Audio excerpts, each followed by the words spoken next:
estamos en un proceso de transición del gobierno donde todavía es muy complicado evaluar la política educativa del gobierno Duque, porque si uno mira la política educativa del gobierno Santos en los últimos 8 años, se encargó de desfinanciar la educación pública, favorecer el sector privado y tratar de proyectar una educación basada en esa economía privada de inversión en la educación como un negocio. Ahora, mirando lo que está tratando de hacer el gobierno, que es revertir el proceso de ser pilo paga, crear un nuevo estilo de educación con beneficio, todavía hay que mirarlo con prudencia, con inventario y darle un tiempo más. Yo diría que un año, que es el 2019, para uno poder sentarse a evaluar lo que es la política del gobierno Duque. Hay que tener en cuenta que aunque el plan es general para la República de Colombia, hay una diferenciación rotunda entre los colegios privados y los colegios públicos. En la educación pública, la formación docente, todo ello, tiene muchas oportunidades y debería ser más efectiva cuando se llega al aula. Hay lineamientos muy definidos en ese plan decenal de educación que conllevarían a una calidad educativa, a una atención diferenciada, a una atención en educación superior. Pero cuando uno ve la realidad, pues realmente mucho se queda en el papel, mucho se queda en buenos propósitos, porque los recursos que destina el Estado colombiano para atender este tipo de planes, pues no son los mejores. En este momento, frente al recorte presupuestal que tiene el Estado por la falta de financiamiento en más de 7 billones de pesos, pues uno de los recortes fuertes se da también en educación. Entonces, por un lado están los planes y los direccionamientos, pero por el otro no se cuenta con los recursos y a veces con la logística del Estado para atender realmente esa necesidad educativa que tiene el país, principalmente frente a la equidad y la calidad educativa, porque en cobertura hemos mejorado muchísimo. Sin embargo, es una cobertura hacia las zonas urbanas, porque hacia las zonas rurales todavía es muy pobre la atención. Existe un proyecto fabuloso en cuanto a atención a la primera infancia de 0 a siempre, pero ejecutar el plan en zonas rurales tiene un complique inmenso por la dispersión de la población. Y aquí en el interior, ni siquiera en este momento el gobierno Duque es claro en la implementación de este programa. Siento que las políticas que ha construido el Ministerio de Educación están respaldando las transformaciones que se están viviendo a nivel social y que están impactando de manera directa la educación.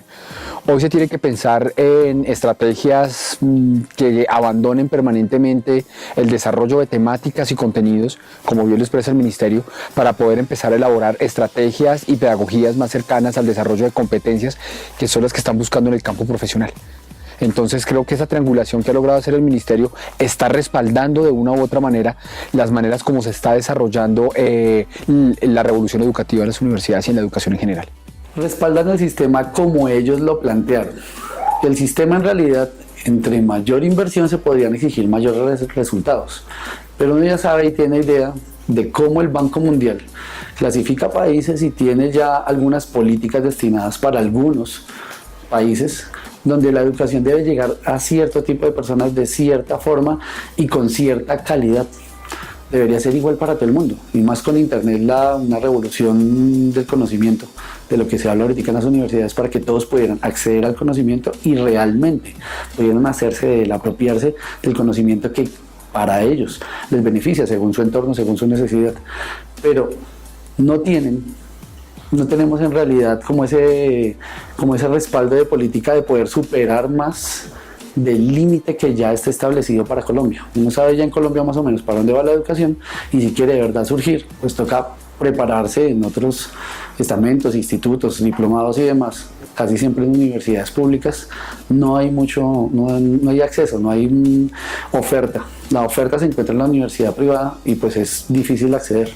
Tanto así que la mayoría de docentes del distrito están siendo subsidiados, hace un tiempo fue así, para universidades privadas. Y dieron una cantidad de rubro importante para preparación de muchos de ellos en universidades privadas, donde ese presupuesto, hablan muchísimas políticas ahí y muchas ideas que tienen el sindicato, fuera invertido en una universidad pública, pues mientras preparan una persona con un dinero, podrían preparar 5 en otro. Pero en realidad la política está como para poder mantener la sociedad tal y como está.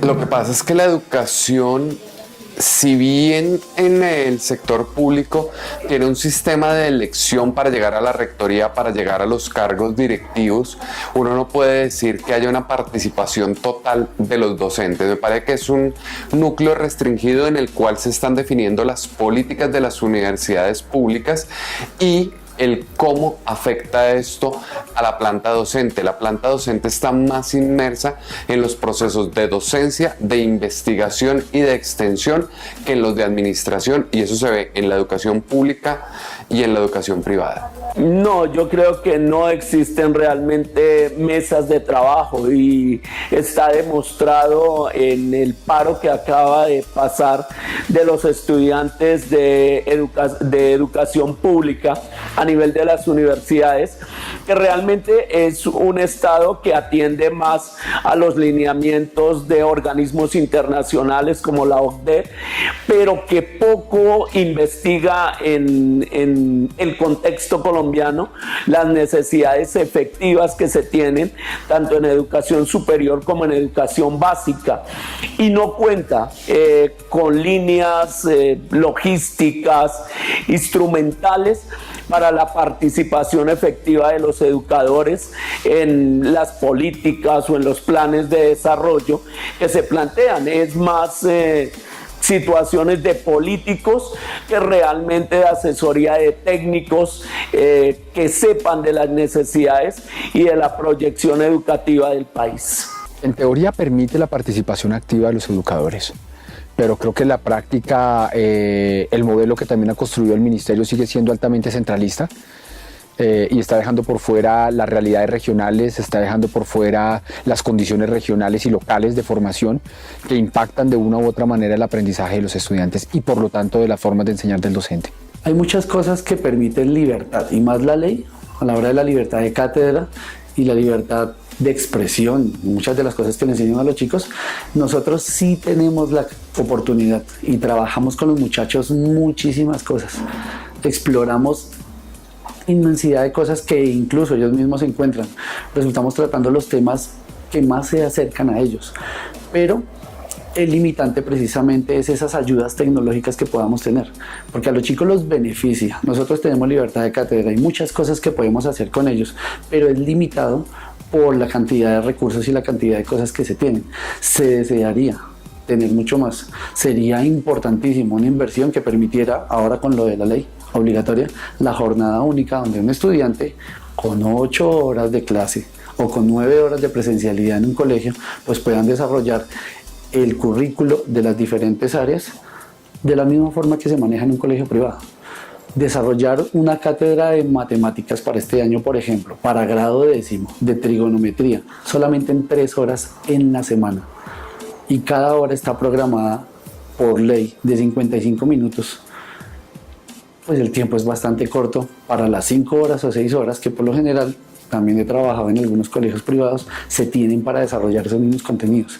Entonces los chicos en la educación pública tienen esa limitante del tiempo.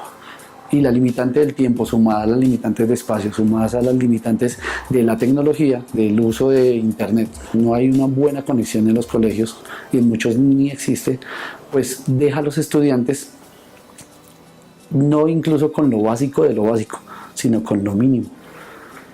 Sería muy importante un cambio donde se pudiera todo el mundo en jornada única poder explorar toda la cantidad de contenidos y la variedad de temas que uno puede trabajar realmente en una institución. La contribución como profesionales en la responsable y delicada tarea de la educación es un reto muy interesante.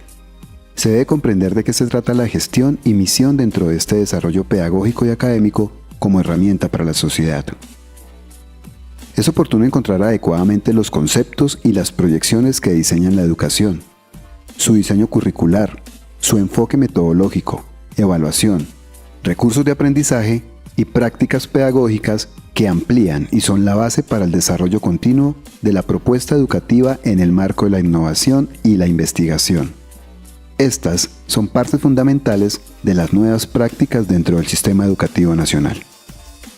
En la dimensión académica, nos referimos a los procesos de enseñanza y aprendizaje que se desarrollan en el aula, la relación establecida docente-alumno que nos propicia concepciones sobre el desarrollo de habilidades, conocimientos, actitudes y destrezas en los alumnos. Las diferentes formas y estilos de enseñanza se ven reflejados en la planeación didáctica, cuadernos, trabajos de los alumnos, por los que son un reflejo en buena medida de la práctica diaria del maestro y constituyen una base para la autoevaluación de la gestión desarrollada. Ante las exigencias educativas actuales es preciso como institución profesionalizar las prácticas docentes para facilitar el desarrollo de competencias en sus alumnos, que generen oportunidades para una mayor y mejor aplicación de los aprendizajes adquiridos en el aula, en la institución, en la comunidad y en el contexto social próximo. Con este objetivo en mente, es necesario que el docente realice la planeación de las actividades a desarrollar en el aula, identificando las modalidades más efectivas en su caso. Asimismo, es necesario generar actividades didácticas que alienten procesos de aprendizaje significativos para cada uno de sus alumnos. La gestión educativa está conformada por un conjunto de procesos organizados que permiten que una institución o una Secretaría de Educación logren sus objetivos y metas.